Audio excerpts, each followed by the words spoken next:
a mind to a limit where it needs to be. I work like I got vision I don't need to see. I'm thinking mind over matter. Pour ceux qui me prennent en marche, alors cette vidéo c'est une série de plusieurs vidéos. Voilà, c'est une vidéo parmi plusieurs autres vidéos que je fais chaque week-end, et cela concerne l'analyse du marché de l'or. Ok, alors dans ces temps-ci, je suis un peu souffrant, voilà, pas totalement guéri parce que j'ai un peu de problèmes de santé, mais pour le moment ça s'améliore. Voilà pourquoi vous ne me voyez pas faire des vidéos dans lesquelles vous me voyez. Mais tout compte fait, j'aimerais toujours, n'est-ce pas, vous donner mes points de vue sur l'analyse, n'est-ce pas, du marché de l'or. Voilà, donc pour ceux qui sont déjà abonnés à ma chaîne, ils le savent très bien, chaque week-end je fais de mon mieux pour ne pas rater, n'est-ce pas, le rendez-vous, faire de telle sorte que on puisse, n'est-ce pas, mettre la vidéo en ligne à temps.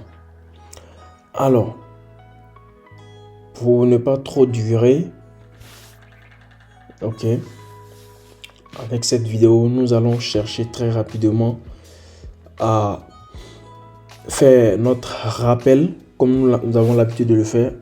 Nous allons faire un rappel du marché de l'or, un rappel sur ce qui s'est passé réellement sur le marché de l'or la semaine dernière. Et en plus de ça, nous allons chercher à faire l'analyse sur le marché de l'or. Ok, et c'est l'analyse qui concernera, n'est-ce pas, la semaine prochaine. Alors sur notre graphique ici, comme vous pouvez le constater, ce qui s'est passé réellement la semaine dernière, c'est-à-dire du lundi 8 janvier au vendredi 12, sont, n'est-ce pas, dans cette zone-là que j'ai délimité, n'est-ce pas, avec ces deux droites, ok, rouges, ces deux droites rouges que vous voyez là, ok. Donc j'ai, n'est-ce pas, délimité la période pour que on puisse savoir en réalité dans quelle zone nous sommes.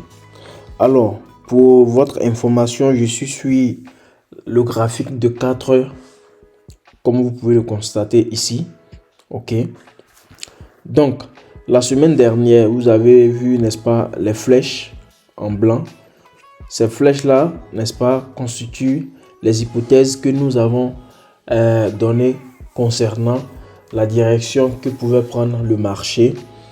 Et si vous vous rappelez très bien, j'ai dit effectivement, puisque les analyses que je vous donne ici, ne sont pas des analyses que je fais avec des indicateurs. Donc ce sont des analyses sans indicateurs, et voilà pourquoi vous n'allez pas voir d'indicateur sur le graphique. Mais ça ne vous empêche pas, n'est-ce pas, d'avoir plus de confirmation avec des indicateurs après avoir regardé ma vidéo. Voilà, pour plus de confirmation. Voilà. Alors, ceci étant, nous allons très rapidement passer à notre rappel. Comme je le disais tantôt, pour la semaine passée, nous avons du moins, excusez-moi, parlé de deux directions. Voilà. Donc, dans ces deux directions-là, on a effectivement dit qu'il faut attendre la confirmation pour, n'est-ce pas, entrer sur le marché. Ok. Alors, comme vous pouvez le constater ici, ok, nous sommes sur le graphique des 4 heures et le marché s'est ouvert ici, juste avec cette bougie rouge là, ok. Et lorsque le marché s'est ouvert ici, ok, donc automatiquement, puisque c'est une bougie rouge, on attendait, n'est-ce pas, une seconde bougie rouge et chercher effectivement à entrer en vente. Dans notre flèche que nous avons tracée, nous avons dit ici, ok, le marché pouvait vendre jusqu'à ce niveau là, faire un backtest, ok. Donc le premier backtest que nous avons envisagé est ce niveau que je vais tracer, ok, c'est ce niveau là. Vous pouvez constater ici les flèches où les flèches sont arrêtées, ok. Donc on a dit que une fois que la bougie cassait ce niveau là, il pouvait y avoir un backtest. Alors comme vous le savez, le backtest c'est pas chaque jour que le marché fait cela. Il arrive souvent que le marché, au lieu de faire le backtest, il va directement, n'est-ce pas, directement sur le take profit. Donc ici, notre take profit, pour ceux qui, n'est-ce pas, font du scalping, je vais agrandir un peu pour que vous puissiez, n'est-ce pas, comprendre un peu. Ok.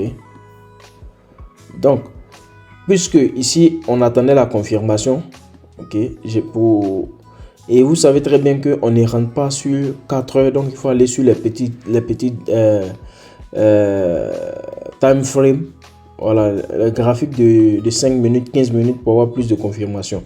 Mais je passe le temps sur 4 heures pour juste faire des rappels pour ne pas perdre assez de temps sur notre rappel pour que je puisse donner l'analyse de la semaine prochaine.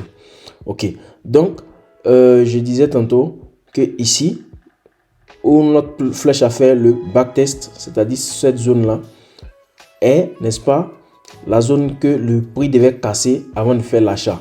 Donc effectivement, la bougie ici confirme notre cassure de notre zone.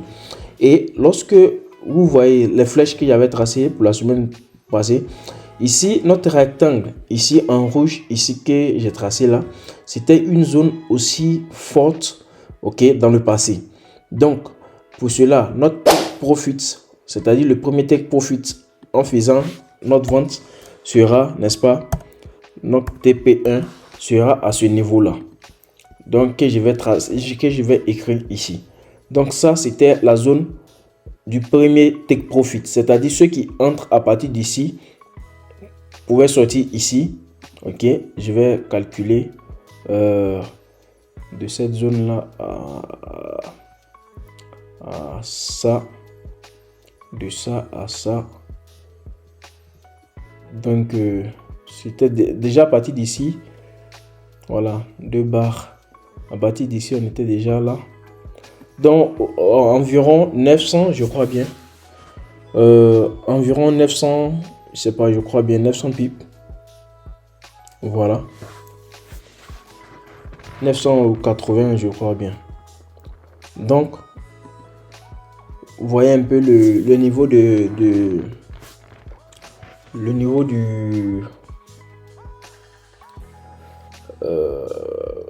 niveau de notre marché ici, même si c'est bas, mais ce qui est plus important, c'est d'être en profit. Donc je vais juste calculer combien de pips ça fait. Ok, donc on fait 2040 0,3 moins 2026 3, ce qui nous donne pips de 1940. Voilà, un truc de ce genre là, voilà, environ un truc de ce genre là. Donc du coup nous sommes ici, ok. Donc le take profit est là. Et après cela, lorsque j'ai tracé à partir d'ici, lorsque j'ai tracé, j'ai dit effectivement qu'avec cette flèche là, le prix allait descendre. Ça allait faire aussi le même backtest. Ok. C'est-à-dire le prix va casser d'abord la zone. Ça va faire un backtest avant de descendre. C'est vrai que à ce niveau-là, il y a eu vraiment un grand mouvement. Ok. Ici, il y a eu un grand mouvement parce que cette bougie, par exemple, a cassé, n'est-ce pas, notre niveau. Donc, il fallait attendre le backtest dont on disait. Et le backtest s'est avéré avec cette bougie-là. Mais, qu'est-ce qu'on constate? Après cette bougie, on a eu achat avec cette bougie verte. Donc, du coup, après le backtest, après la première bougie, il n'y a pas eu de confirmation. Il y a eu le backtest, mais il n'y a pas eu de confirmation avec une seconde bougie rouge. Donc, du coup, ce niveau-là était, n'est-ce pas, grillé. Ici, on vient par exemple ici. Ok, cette bougie a rempli notre zone. Il y a eu effectivement la deuxième bougie qui est allée aller en achat, qui a fait un, n'est-ce pas, je ne peux pas appeler ça breakout parce que effectivement ça ne s'est pas arrêté parce que c'est retourné. Ok, donc c'est que moi j'appelle dans mon jargon le marché qui se renverse maintenant, qui se renverse, voilà. Donc après cette bougie, nous avons vu quoi? Nous avons remarqué qu'il y a eu ce mouvement là. Donc du coup, normalement, c'est après ce mouvement là, on devait entrer. Mais qu'est-ce qu'on constate? On constate quoi? Que la bougie était déjà arrivée au niveau dont on avait parlé avec notre flèche. Donc du coup, ce n'était plus validé. Ce marché n'était plus validé. Par contre, l'hypothèse, notre deuxième hypothèse ici avec la flèche des achats, on a dit quoi? On a dit une fois que le prix, la bougie, ou bien le prix, du moins, cassait ce niveau-là, ok, il fallait entrer, n'est-ce pas, en achat. Ok, il fallait entrer en achat. Alors, ici, on voit que la bougie, du moins, excusez-moi, ça casse, n'est-ce pas, ce niveau. Ok, ça casse ce niveau. Donc, il fallait entrer en achat. L'achat, je l'ai pris à partir d'ici, dans la mesure où j'attendais, dans la mesure où la bougie, n'est-ce pas, le prix, ou bien les bougies d'achat qui vont ensemble, cassent, n'est-ce pas, ce niveau. Donc ici, si cette bougie rouge là était verte et que ça cassait ce niveau là, automatiquement moi je continuais à acheter. Mais ce mouvement là, ça s'est produit derrière ici. Donc après la cassure de ces deux niveaux là, ok, et il y a eu achat. Donc je crois bien que nous sommes arrivés au niveau de la flèche qui avait tracé, même si c'est pas bien arrivé. Je pense bien avec cette bougie rouge là, c'est arrivé avant que le marché ne se renverse. Ok, avant que le marché ne se renverse. Ok, donc du coup, nos deux hypothèses, d'une manière ou d'une autre, n'est-ce pas, ont eu en pourcentage, ils ont eu du moins 50%, n'est-ce pas, de part et d'autre, d'achat et de vente. Ok, donc si tu entrais ici pour vente, tu allais, n'est-ce pas, bouffer tous ces niveaux là, et lorsque tu attendais, n'est-ce pas, ce niveau là cassé, je vous rappelle, je suis sur 4 heures, donc c'est normal que vous voyez une grosse bougie comme ça. Mais si vous descendez par exemple en 1 heure, vous allez voir une petite bougie qui casse, n'est-ce pas, le niveau. Plus vous descendez, au fur et à mesure que vous descendez, vous remarquez quoi, que ici, une fois que nous sommes sur 15 minutes, une fois que la bougie casse, n'est-ce pas, la droite jaune qu'on avait tracée là, automatiquement on ressortait ici. Donc l'histoire d'achat allait entrer en vigueur ici et on allait sortir en haut.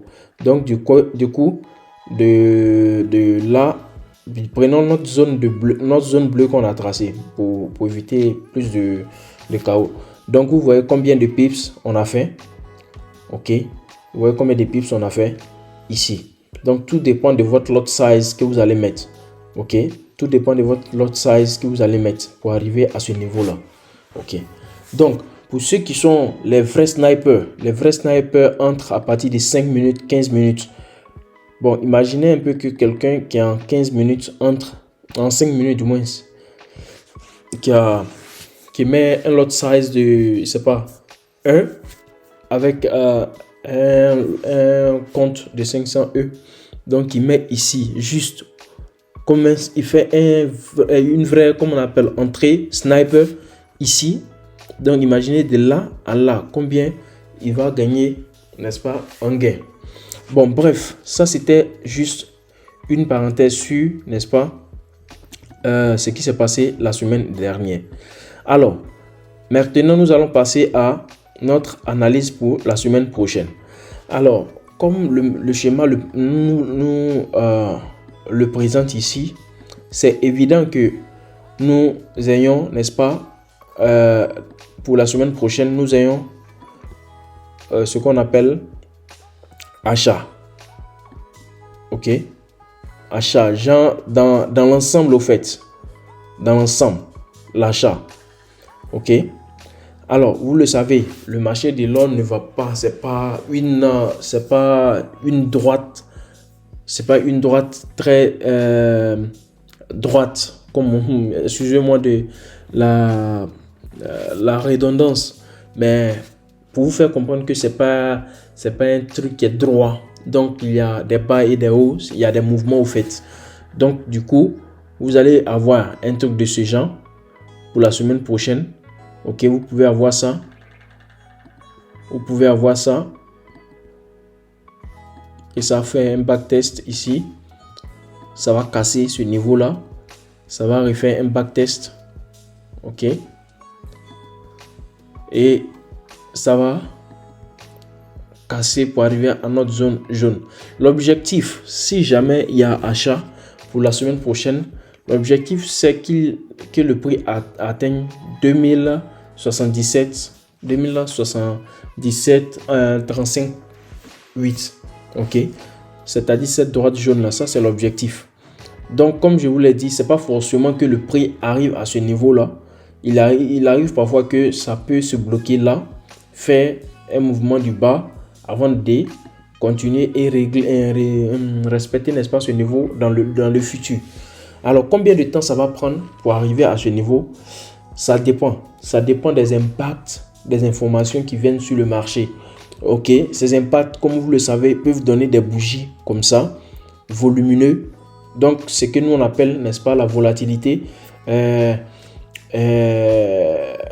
La volatilité créée par, n'est-ce pas, l'impact des informations sur le marché du dollar, puisque nous sommes sur le pair en dollars. Donc, tout ce qui va impacter, n'est-ce pas, le marché du dollar la semaine prochaine va, n'est-ce pas, avoir un résultat ici sur notre graphique. Alors, comme vous le savez, la semaine dernière, je crois bien, ça a été la semaine, bien avant la semaine dernière, je crois bien, c'est-à-dire 2 semaines de cela, il y a eu, n'est-ce pas, ce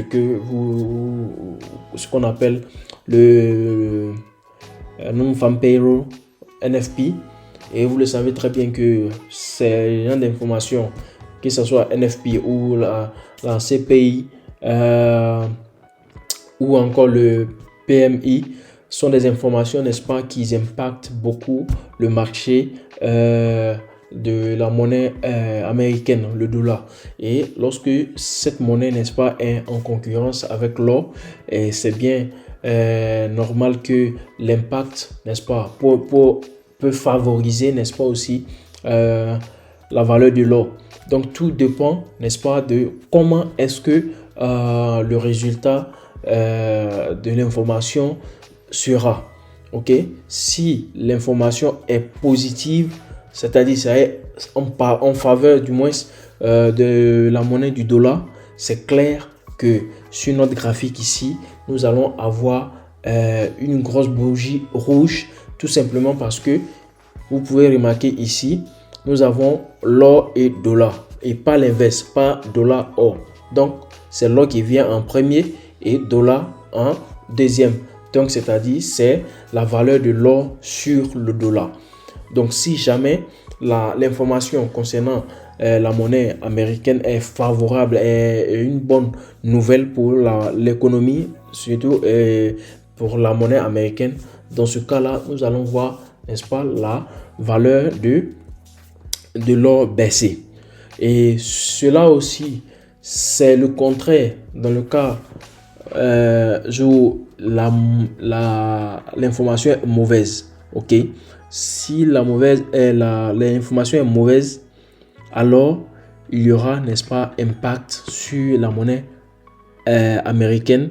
Donc le dollar va aller en baisse et la valeur de l'or va aller en hausse. Donc c'est comme ça fonctionne sur ce graphique. Donc du coup, l'hypothèse que le marché peut, n'est-ce pas, continuer en hausse pour la semaine prochaine est une information qui, n'est-ce pas, est à 70% et voire même à 80% de chances d'être concrétisée. Alors, comme vous le savez, le marché de l'or, ou tout autre marché, il y a toujours des surprises. Donc, il peut s'avérer, parce que déjà avec la manière dont le marché s'est fermé avec une bougie verte, ok, c'est sûr que si jamais ça se ferme de cette manière et qu'il y a une autre bougie verte qui, n'est-ce pas, confirme, qui donne une confirmation, mais tout en cassant ce niveau-là, c'est clair qu'on va en hausse. Mais dans le cas contraire, il peut y avoir, n'est-ce pas, un peu de retard. Un peu de retard dans la mesure où si ce niveau n'est pas respecté et que ça vient, n'est-ce pas, à faire un backtest. Au lieu de faire un backtest, ça peut recasser ce niveau, ok, et faire le jeu, ok, et faire le jeu, ça fait un backtest sur ce niveau-là, ça redescend à ce niveau vert et jaune du moins pour respecter les niveaux du passé qui ont eu du mal à être cassés. C'est-à-dire, vous voyez 1, 2, 3, au moins 4 bougies qui, n'est-ce pas, ont eu du mal à franchir ce niveau-là. Donc, ça peut, n'est-ce pas, être comme un support ou bien peut-être même une résistance d'abord et après peut-être un support pour, n'est-ce pas, chercher la hausse dans le futur. Donc, vous voyez que l'hypothèse pour qu'il y ait, n'est-ce pas, vraiment vente la semaine dernière et la semaine prochaine est du moins peu. Mais l'hypothèse pour qu'il y ait achat vraiment est plus élevée. Donc, pour ne pas trop durer, avec cette vidéo, je vais, n'est-ce pas, m'arrêter là et tout en espérant que je vous ai fourni au moins une information sur ce dont sur le marché de l'or et comment est-ce que je vois, n'est-ce pas, le marché de l'or et où est-ce que le marché de l'or peut se diriger, c'est-à-dire la valeur de l'or peut se diriger, soit en baisse ou en hausse. Alors, très chers abonnés ou ceux qui viennent de me prendre en marche, et ça a été un plaisir pour moi, comme chaque semaine, de partager mes opinions, voilà, avec vous, de partager les analyses avec vous. Et pour ceux qui ne sont pas encore abonnés à ma chaîne, je vous demande juste de vous abonner et de cliquer la cloche du moins de notification pour ne rien rater des vidéos que je vais mettre en ligne dans le futur. Et ces vidéos, n'est-ce pas, concernent toujours l'analyse, n'est-ce pas, de l'or et le dollar, n'est-ce pas, sur le long terme. Donc ce sont des analyses, n'est-ce pas, de chaque semaine. Je fais pas des techniques, n'est-ce pas, de scalping ni swing trading, pas des techniques. J'ai plus J'ai plus fait, je pense bien, des vidéos concernant quelques stratégies, quelques indicateurs dans le passé. Et ces vidéos, vous pouvez les trouver, n'est-ce pas, toujours sur ma page, qui ne sont pas encore effacées. Ces vidéos ne sont pas encore effacées. Donc, vous pouvez les trouver toujours sur ma page, ma chaîne du moins YouTube. Voilà, j'ai des playlists. Je pense bien, vous allez voir des indicateurs de trading. Vous pouvez voir un peu comment fonctionnent ces indicateurs. Et pour un débutant en trading, je pense bien que c'est mieux d'apprendre toujours à trader avec les indicateurs. Alors, pour plus d'informations, ok, j'ai des liens en description de cette vidéo concernant les brokers, ok, que j'utilise. Ok, j'ai les liens. Si vous voulez les connaître, vous pouvez passer par ces liens-là et vous inscrire.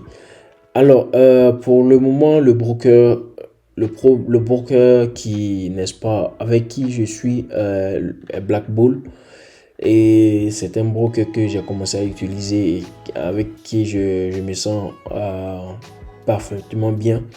Parce que les deux brokers précédents, c'est-à-dire EncoTrader et Gozway, n'utilisent plus, n'est-ce pas, la plateforme MetaTrader 5 et MetaTrader 4. Donc, du coup, ce qui a fait que j'ai changé de broker. Et je pense bien que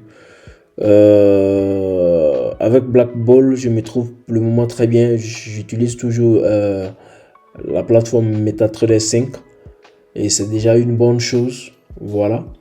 Et avec les autres brokers, j'ai toujours les liens, n'est-ce pas, en description, au cas où vous voulez avoir des expériences aussi avec eux, parce que ce sont des bons brokers, mais vu qu'ils ont eu un problème, je pense bien, avec MetaTrader 4, MetaTrader 5, donc cela, ça crée un peu un chaos, parce que la plupart de ces traders-là sont, n'est-ce pas, habitués, n'est-ce pas, aux plateformes MetaTrader 4 et MetaTrader 5.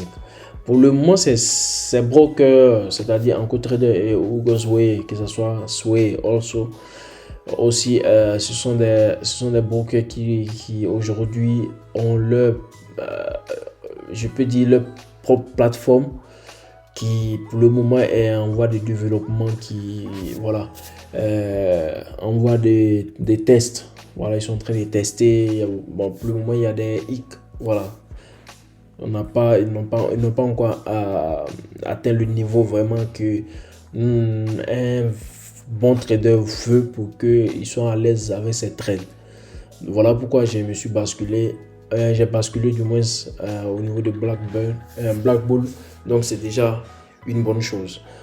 Ok, donc je pense bien que je vais arrêter la vidéo là. Comme d'habitude, vous le savez très bien, c'est votre serviteur, votre humble serviteur Gold Trader 3.0. Les amis, moi, la seule chose que je vais vous souhaiter, c'est la protection du Tout-Puissant. La protection du Tout-Puissant sur vos projets, votre vie, votre famille et surtout votre santé. Et que le Tout-Puissant vous aide, qu'il nous protège tous. N'oubliez surtout pas, n'abandonnez jamais le trading. Apprenez toujours. Si vous n'abandonnez pas, à la fin, c'est vous qui gagnez toujours. Bonne soirée à tout un chacun de vous. Que le Tout-Puissant nous garde. Ciao.